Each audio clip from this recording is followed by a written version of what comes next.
ओम नमः शिवाय। हर हर महादेव। आप सुन रहे हैं पौराणिक अमृतवाणी द्वारा प्रसारित शिव महापुराण कथा। कथा को सुनने के लिए चैनल को लाइक शेयर एंड सब्सक्राइब करें। आगे की कथा प्रारंभ करते हैं। अथ नवमो अध्याय। पार्वती के विवाह के संबंध में मेना और हिमालय का वार्तालाप। पार्वती और हिमालय द्वारा देखे गए अपने स्वप्न का वर्णन। नारद जी बोले, हे विदे, हे तात, हे शिव भक्तों में श्रेष्ठ, हे प्राज्ञ, आपने करुणा करके भगवान शिव की यह अद्भुत कथा कही, उससे मेरे मन में बहुत प्रीति बढ़ी है। हे विदे, जब दिव्य दृष्टि वाले मैं अपने स्थान को चला गया तब हे तात क्या हुआ, अब कृपा कर मुझे बतलाइए।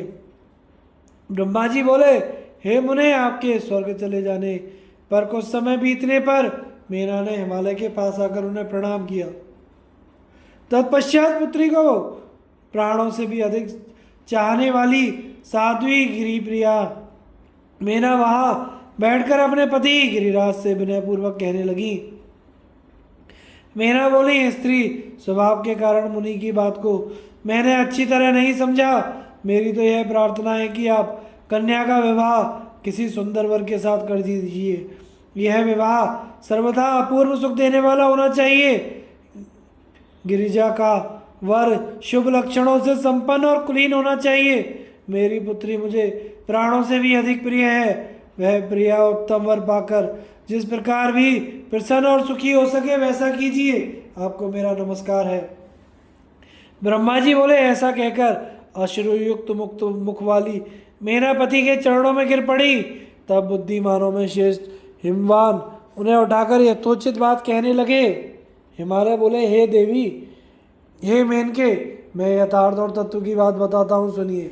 आप भ्रम छोड़िए और मुनि की बात कभी झूठी नहीं हो सकती। यदि आपको पुत्री के प्रति स्नेह है तो उसे सादर शिक्षा दीजिए कि वह भक्ति पूर्वक सुस्थिर चित्त से शंकर के लिए तप करे। हे मेनके, यदि शिव प्रसन्न होकर काली का पाणी ग्रहण कर लेते हैं तो सब शुभ ही होगा और नारद जी का बताया हुआ मंगल नष्ट हो जाएगा। शिव के समीप सारे अमंगल सदा मंगल रूप हो जाते हैं। इसलिए आपको शिव की प्राप्ति के लिए पुत्री को तपस्या करने की शीघ्र शिक्षा देनी चाहिए। ब्रह्मा जी बोले, हे नारद, हिमवान की यह बात सुनकर मेना परम प्रसन्न हुई। वे तपस्या में रुचि का उपदेश देने के लिए पुत्री के पास गई। पुत्री के सुकुमार शरीर पर दृष्टिपात करके मेना को बड़ी व्यथा हुई और उनके दोनों नेत्रों में शीघ्र ही आंसू भर गए। तब गिरिप्रिया मेना पुत्री को उपदेश न दे सकी, किंतु माता की उस चेष्टा को वे पार्वती शीघ्र ही समझ गई। तदनंतर वे सर्वज्ञ परमेश्वरी कालिका देवी माता को बार बार आश्वासन देकर शीघ्र कहने लगी। पार्वती बोली, हे महाप्राज्ञ, सुनिए। आज रात्रि के ब्रह्म मुहूर्त में मैंने एक स्वप्न देखा है, उसे बताती हूँ। आप कृपा करें। हे मात, एक दयालु और तपस्वी ब्राह्मण ने मुझे शिव के निमित्त उत्तम तपस्या करने का प्रसन्नता पूर्वक उपदेश दिया है। ब्रह्मा जी बोले, हे नारद, यह सुनकर मेनका ने वहां शीघ्र ही अपने पति को बुलाकर पुत्री को देखते हुए उस स्वप्न को पूर्ण रूप से बताया।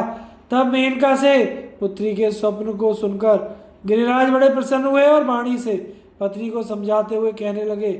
गिरिराज बोले, हे प्रिय, मैंने भी रात के अंतिम प्रहर में एक स्वप्न देखा है। मैं आदरपूर्वक उसे बताता हूँ, आप प्रेम पूर्वक सुने।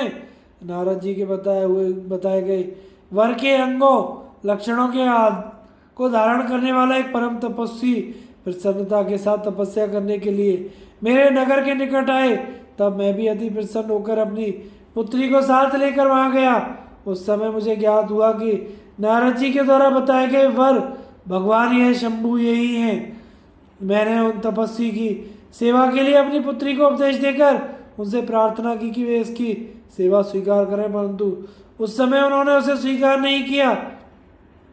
इतने में ही वहाँ सांख्य और वेदांत के अनुसार बहुत बड़ा विवाद छिड़ गया। तदनंतर उनकी आज्ञा से मेरी पुत्री वहीं रह गई और अपने हृदय में उन्हीं की कामना रखकर भक्ति पूर्वक उनकी सेवा करने लगी। हे सुमुखी, मैंने यही स्वप्न देखा था जिसे तुम्हें बता दिया था। हे मैंने, हे प्रिय, कुछ समय तक इस स्वप्न के फल की परीक्षा करनी चाहिए। इस समय यही उचित जान पड़ता है। अब आप इसी को मेरा निश्चित समझिए। ब्रह्मा जी बोले, हे मुनीश्वर, यह कहकर गिरिराज तथा मेना शुद्ध चित्त हो कुछ काल पर्यंत स्वप्न फल की प्रतीक्षा करने लगे। इसके अनंतर कुछ काल ही बीता था कि सृष्टिकर्ता तथा सज्जनों को गति देने वाले परमेश्वर शिव जी सती के विरह से अत्यंत व्याकुल होकर सर्वत्र घूमते हुए गणों के साथ तप करने के लिए प्रेम पूर्वक वहां आए।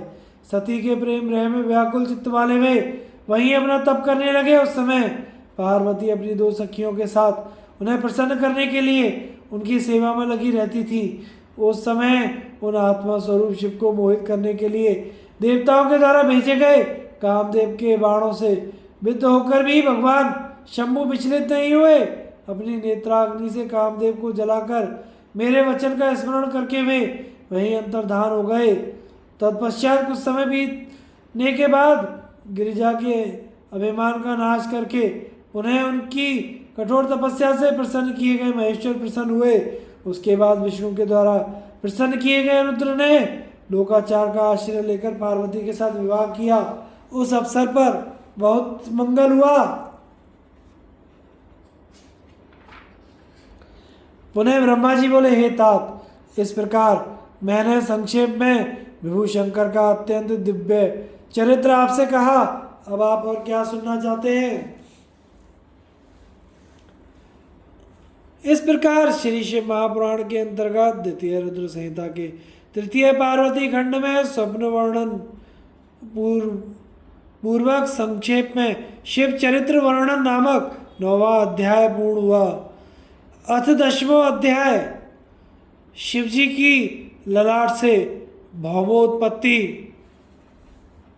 नारद जी बोले, हे विष्णु शिष्य, हे महाभाग, हे विधे, हे शिव भक्तों में श्रेष्ठ, आप शिव जी की इस लीला को प्रीतिपूर्वक विस्तार से मुझे कहिए।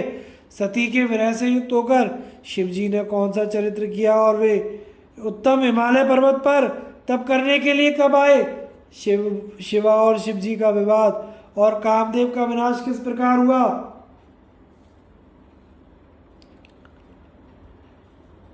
पार्वती ने तपस्या करके किस प्रकार कल्याणकारी शंभु को प्राप्त किया? है ब्राह्मण, इन सब बातों को तथा महान आनंद को देने वाले अत्यंत सुंदर शिव चरित्रों का मुझसे वर्णन कीजिए। सूत जी बोले, नारद जी के इस प्रश्न को सुनकर लोकाधिपतियों में श्रेष्ठ ब्रह्मा जी शिव जी के चरण कमल का ध्यान करके अति प्रसन्नता पूर्वक कहने लगे। ब्रह्मा जी बोले, हे देवर्षि, शैव वर्य मंगल करने वाले, उत्तम भक्ति को बढ़ाने वाले तथा पावन शिव चरित्र को आदर पूर्वक सुनिए। अपने पर्वत पर आकर प्रिया के विरह से दुखी हो शंभु ने प्राणों से भी बढ़कर अपनी प्रिया सती देवी का हृदय से स्मरण किया। वे अपने गुणों को बुलाकर उन सती के लिए शोक प्रकट करते हुए लौकिक गति दिखाते हुए उनके प्रेम वर्धक गुणों का अत्यंत प्रेम पूर्वक वर्णन करने लगे। लीला विशारद वे शिव जी गृहस्थोचित उत्तम आचरण छोड़कर दिगंबर हो गए और पुनः सभी लोगों में भ्रमण करने लगे।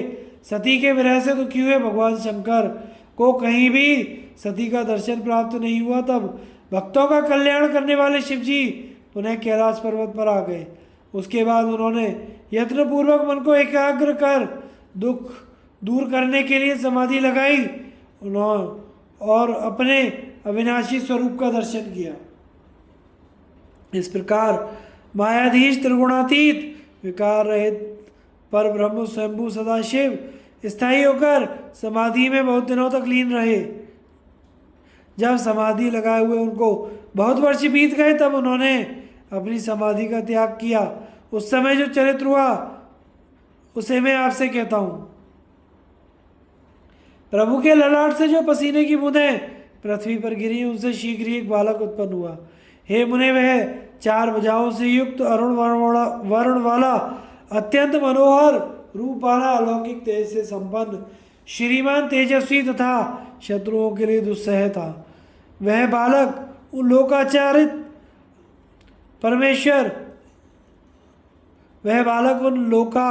चार रथ परमेश्वर शिव के सामने समीप जाकर साधारण पुत्र की भांति रोने लगा।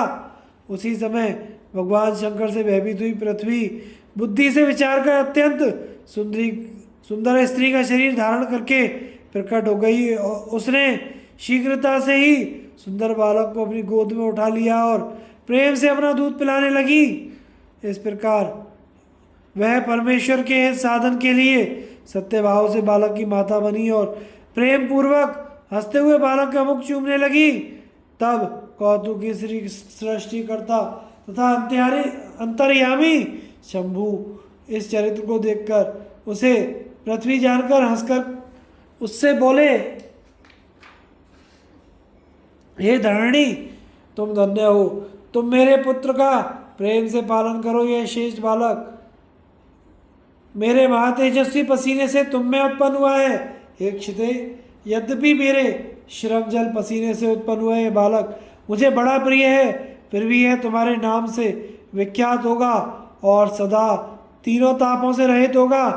यह बालक भूमिदान करने वाला, गुणों से संपन्न और तुम्हें तथा मुझको भी सुख प्रदान करने वाला होगा। अतः तुम इसे रुचि के अनुसार ग्रहण करो। ब्रह्मा जी बोले, विरह वेदना से थोड़ा सा मुक्त हुए भगवान शिव इस प्रकार कहकर चुप हो गए। वस्तुतः निर्विकारी और सज्जनों के प्रिय वे प्रभु शिव जी लोकाचार का अनुसरण करते हैं। तब शिव जी से आज्ञा लेकर पृथ्वी शीघ्र पुत्र सहित अपने स्थान को चली गई और उसे अत्यंत सुख प्राप्त हुआ।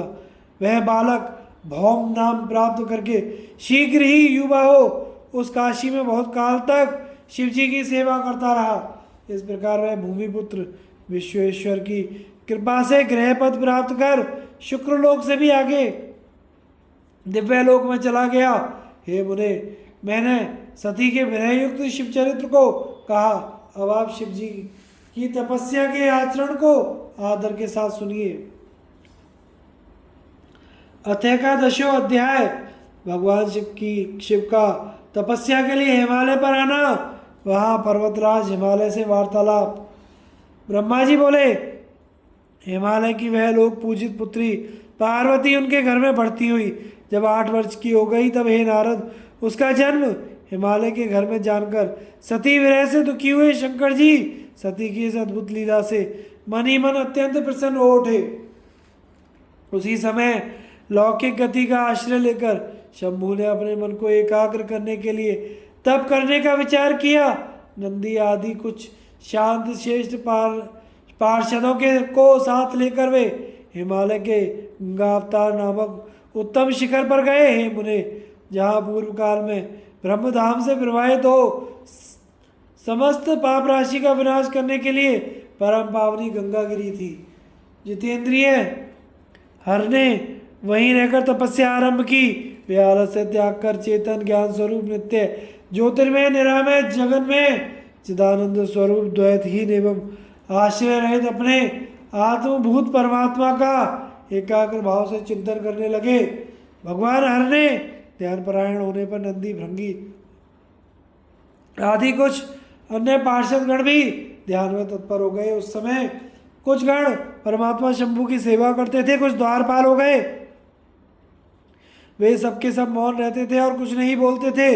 इसी समय गिरिराज हिमालय उस औषधि शिखर पर भगवान शंकर का आगमन सुनकर आदरपूर्वक वहां गए। अपने गणों सहित गिरिराज ने प्रभु रुद्र को प्रणाम किया और उनकी पूजा की और अत्यंत प्रसन्न हो हाथ जोड़कर वे शिव की स्तुति करने लगे। हिमालय बोले, हे देवदेव, हे महादेव, हे कपर्दिन, हे प्रभु, हे शंकर, आप लोकनाथ ने ही तीनों लोकों का पालन किया है। योगी रूप धारण करने वाले हे देवदेश, आपको नमस्कार है। निर्गुण सगुण तथा विहार करने वाले आपको नमस्कार है। आप कैलाश निवासी सभी लोकों में विचरण करने वाले लीला करने वाले त्रिशूलधारी परमेश्वर को नमस्कार है। सभी प्रकार से परिपूर्ण गुणों के आकर विकार रहित सर्वथा इच्छा रहित होते हुए भी आप इच्छा वाले तथा धैर्यवान आप परमात्मा को नमस्कार है। हे जन्मस्थल, हे त्रिगुणाधीश, हे मायापते, बाहरी भोगों को ग्रहण ना करने वाले आप पर ब्रह्म परमात्मा को नमस्कार है। हे भक्त प्रिय, आप ब्रह्मा विष्णु आदि के द्वारा सेव्य ब्रह्मा विष्णु स्वरूप तथा विष्णु ब्रह्मा को सुख प्रदान करने वाले हैं, आपको नमस्कार है। हे तपोरथ, हे तपस्थान, आप उत्तम तपस्या का फल प्रदान करने वाले, तपस्या से प्रेम करने वाले शांत तथा ब्रह्म स्वरूप हैं, आपको नमस्कार है। व्यवहार तथा लोकाचार करने वाले आप सगुण परेश तथा परमात्मा को नमस्कार है। हे महेश्वर, आपकी लीला को कोई जान नहीं सकता, यह साधुओं को सुख देने वाली है। आप भक्तों के अधीन स्वरूप वाले और भक्तों के वश में होकर कर्म करने वाले हैं। हे प्रभु, मेरे भाग्य के उदय होने से ही आप यहाँ आए हैं। आपने मुझे सनात कर दिया, इसीलिए आप दीन वत्सल कहे गए हैं। आज मेरा जन्म सफल हो गया, मेरा जीवन सफल हो गया, आज मेरा सब कुछ सफल हो गया जो आप यहाँ पधारे हैं। हे महेश्वर, मुझे अपना दास समझकर निसंकोच आज्ञा दीजिए। मैं अनन्य बुद्धि होकर बड़े प्रेम से आज्ञा का पालन करूंगा। ब्रह्मा जी बोले, हे नारद, गिरिराज का यह वचन सुनकर महेश्वर ने थोड़ी सी आंखें खोलकर सेवकों सहित हिमालय को देखा। सेवकों सहित गिरिराज को उपस्थित देखकर ध्यान योग में स्थित हुए जगदीश्वर वृषभध्वज मुस्कुराते हुए कहने लगे। महेश्वर बोले, हे शैलराज, मैं आपके शिखर पर एकांत में तपस्या करने के लिए आया हूँ। आप ऐसा प्रबंध कीजिए जिससे कोई भी मेरे निकट न आ सके। आप महात्मा, तपस्या के धाम, मुनियों, देवताओं तथा राक्षसों और अन्य महात्माओं को सदा आश्रय देने वाले हैं। आप द्विज आदि के सदा निवास स्थान गंगा से सर्वदा पवित्र, दूसरों का उपकार करने वाले और संपूर्ण पर्वतों के सामर्थ्यशाली राजा हैं। हे गिरिराज, मैं चित्त को नियम में रखकर यहाँ गंगा अवतरण स्थल में आपके आश्रित होकर बड़ी प्रसन्नता के साथ तपस्या करूँगा। हे शैलराज, हे गिरिश्रेष्ठ, जिस साधन से यहाँ मेरी तपस्या बिना किसी विघ्न के हो सके उसे इस समय आप सर्वथा यत्नपूर्वक कीजिए। हे पर्वत व्रत, हे पर्वत प्रवर, मेरी यही सबसे बड़ी सेवा है। आप अपने घर जाइए और उसका उत्तम प्रीति से यत्नपूर्वक प्रबंध कीजिए। ब्रह्मा जी बोले, हे नारद, ऐसा कहकर सृष्टि करता वे जगदीश्वर चुप हो गए। तब गिरिराज ने शंभु से प्रेम पूर्वक यह बात कही। हिमालय बोले, हे जगन्नाथ, हे परमेश्वर, आज मैंने आपका स्वागत पूर्वक पूजन किया है, यही मेरे लिए सौभाग्य की बात है। अब मैं अपने देश में उपस्थित आपसे क्या प्रार्थना करूं? हे महेश्वर, बड़े बड़े यत्न का आश्रय ले लेने वाले देवता लोग महान तप के द्वारा भी आपको नहीं पा सकते, वे आप स्वयं उपस्थित हो गए हैं। मुझसे बढ़कर कोई सौभाग्यशाली नहीं है और मुझसे बढ़कर कोई पुण्यात्मा नहीं है जो आप मेरे पृष्ठभाग पर तपस्या करने के लिए उपस्थित हुए हैं। हे परमेश्वर, मैं अपने को देवराज इंद्र से भी बढ़कर समझता हूँ, क्योंकि गणों सहित आपने यहाँ आकर मुझे अनुग्रह का भागी बना दिया। हे देवेश, आप स्वतंत्र होकर भी बिना किसी विघ्न के उत्तम तपस्या कीजिए। हे प्रभु, मैं आपका दास हूँ, अतः आप सदा आपकी सेवा करता रहूँगा। ब्रह्मा जी बोले, हे नारद, ऐसा कहकर वे गिरिराज तुरंत अपने घर आ गए। उन्होंने अपनी प्रिया को बड़े आदर से सारा वृत्तांत सुनाया। तत्पश्चात शैलराज के साथ जाने वाले परिजनों को तथा अपने समस्त गणों को बुलाकर उनसे भली भांति कहने लगे। हिमालय बोले, मेरी आज्ञा से आज से कोई भी गंगा अवतरण नामक मेरे शिखर पर ना जाए। यह मैं सत्य कह रहा हूँ। यदि कोई व्यक्ति वहाँ जाएगा तो मैं उस महादुष्ट को विशेष रूप से दंड दूंगा, यह मैंने सत्य कहा है। हे मुने, इस प्रकार अपने समस्त गणों को शीघ्र ही नियंत्रित करके हिमवान विघ्न निवारण के लिए जो सुंदर प्रयत्न किया था वह आपको बता रहा हूँ। हिमवान का पार्वती को शिव की सेवा में रखने के लिए उनसे आज्ञा मानना। शिव द्वारा कारण बताते हुए इस प्रस्ताव को अस्वीकार कर देना। ब्रह्मा जी बोले, हे नारद, तदनंतर शैलराज हर्षित होकर उत्तम फल फूल का समूह लेकर अपनी पुत्री के साथ भगवान हर के समीप गए। वहां जाकर उन्होंने ध्यानपरायण त्रिलोकीनाथ को प्रणाम करके अपनी अद्भुत कन्या काली को हृदय से उन्हें अर्पित कर दिया। सब फल फूल आदि उनके सामने रखकर और पुत्री को आगे करके वे शैलराज शंभु से कहने लगे। हिमगिरी बोले, हे भगवान, मेरी पुत्री आप चंद्रशेखर की सेवा करने के लिए बड़ी उत्सुक है, अतः आपकी आराधना की इच्छा से मैं इसको लाया हूँ। यह अपनी दो सखियों के साथ सदा आपकी सेवा करेगी। हे नाथ, यदि आपका मुझ पर अनुग्रह है तो इस सेवा के लिए आज्ञा दीजिए। ब्रह्मा जी बोले, तब शंकर जी ने यौवन की प्रथमावस्था में वर्तमान पूर्ण चंद्रमा के समान मुख वाली और समस्त लीलाओं के अनुरूप सुंदर वेश से सुसज्जित शंख वाले, ग्रीवा वाले, विशाल नेत्रों वाले, सुंदर कर्ण युगल से सुशोभित, मृणाल के समान चिकनी एवं लंबी दो भुजाओं से मनोहर प्रतीत होने वाले, कमल कली के समान घने मोटे तथा दृढ़ स्तनों को धारण करने वाली है। पहले कटी प्रदेश वाली, त्रिवली युक्त, मध्य भाग वाली, स्थल पद्म के समान चरण युगल से सुशोभित, अपने दर्शन से ध्यान रूपी पिंजड़े में बंद मुनियों के मन को भी विचलित करने में समर्थ और स्त्रियों में सर्वविशेष उस कन्या को देखा। ध्यानियों ने भी मन का हरण करने वाली विग्रह तंत्र मंत्रों को बढ़ाने वाली काम रूपिणी वैसी उस कन्या को देखकर उन महायोगियों ने शीघ्र ही दोनों नयन बंद कर लिए और वे अपने उत्तम परम तत्व में तीनों गुणों से परे अविनाशी स्वरूप का ध्यान करने लगे। उस समय सर्वेश्वर सर्वव्यापी तब करते हुए बंद नेत्रों वाले, चंद्रकला रूप आभूषण वाले, जटा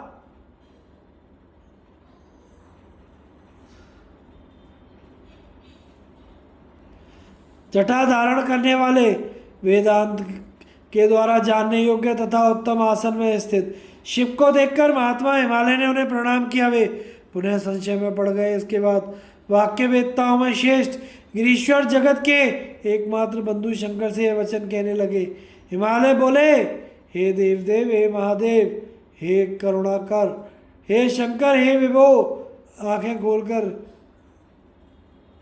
मुझ शरणागत को देखिए। हे शिव, हे शर्व, हे महेशान, हे जगत को आनंद प्रदान करने वाले प्रभो, हे महादेव, मैं संपूर्ण आपत्तियों को दूर करने वाले आपको प्रणाम करता हूँ। हे देवेश, वेद और शास्त्र भी आपके पूर्ण रूप को नहीं जानते हैं, क्योंकि आपकी महिमा वाणी तथा मन मार्ग से सर्वथा परे है। सभी श्रुतियाँ भी आपकी महिमा का वर्णन ना पा सकने के कारण चकित होकर नीति नीति कहते हुए सदा आपका वर्णन करती हैं। फिर दूसरों की तो बात क्या ही कही जाए।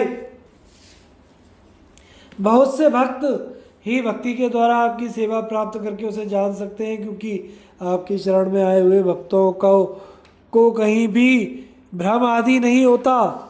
आप दया करके इस समय मुझ अपने दास को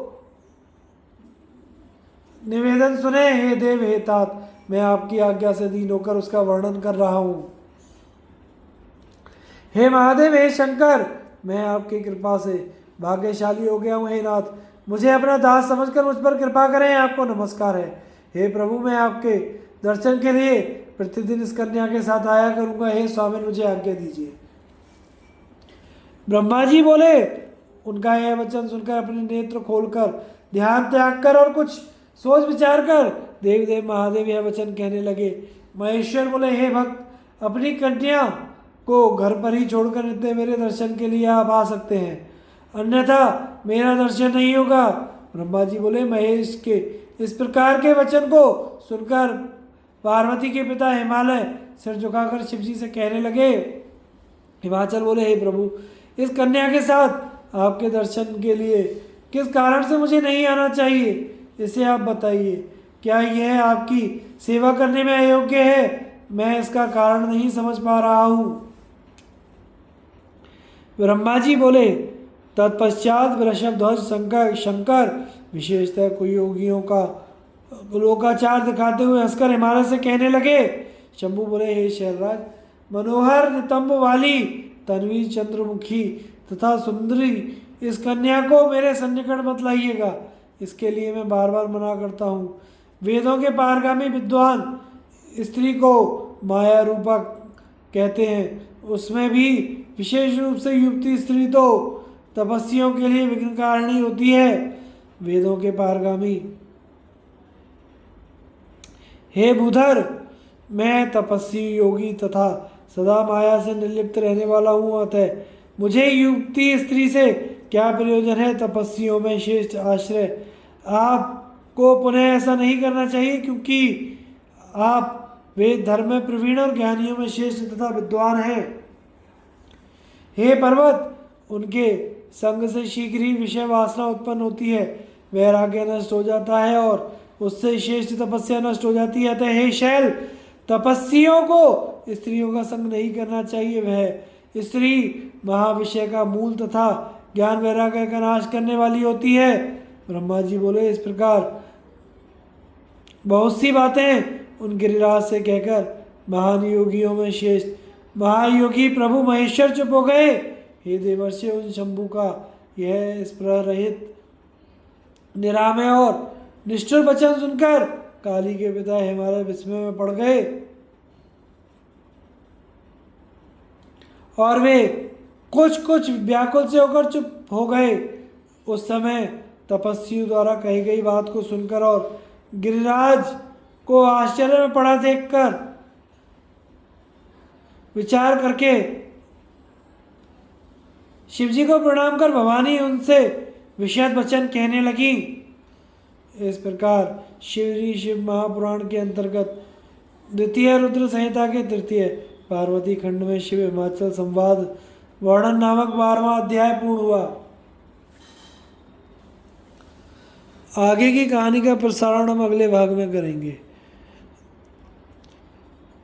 कथा को सुनते रहिए और चैनल को लाइक शेयर और सब्सक्राइब करें। हर हर महादेव।